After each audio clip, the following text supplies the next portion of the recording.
ఈ వీడియో నుంచి linkers and connectors గురించి తెలుసుకుందాం. లింకర్స్, కనెక్టర్స్ అంటే రెండు వాక్యాలను కలపడానికి మధ్యలో ఉపయోగించే పదాలు. వీటి గురించి మనం సబార్డినేట్ క్లాజెస్ తెలుసుకున్నప్పుడు తెలుసుకున్నాం.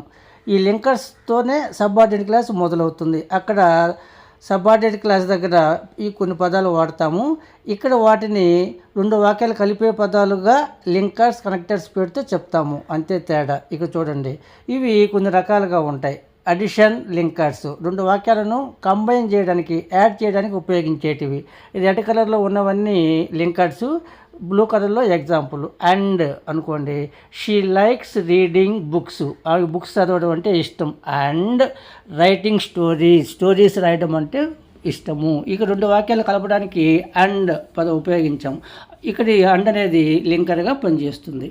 Also, to, as well as, in addition, moreover, besides, ఈ పదాలన్నీ కూడా ఇక్కడ అడిషన్కి సంబంధించిన లింకర్స్గా చెప్పబడతాయి.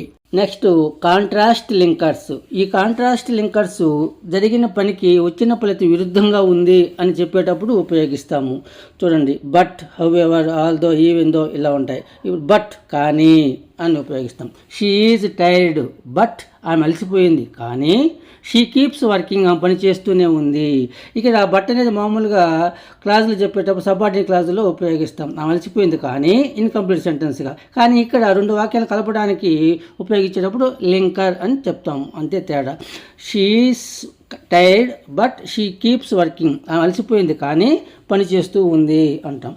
ఇక్కడ ఆల్దో, వైల్, వేరియస్, డిస్పైట్, ఈ పదాలన్నీ ఇక్కడ లింకర్స్గా పనిచేస్తాయి, కాంట్రాస్ట్ లింకర్స్. ఇక చూడండి, ఆల్దో, అయినప్పటికీ, ఆల్దో ఇట్ ఈజ్ కోల్డ్, చలిగా ఉన్నప్పటికీ, హీ హ్యాస్ నో జాకెట్, అతను పైన జాకెట్ ఏమీ వేసుకోలేదు, స్వెటర్ లాంటిది ఏమీ వేసుకోలేదు.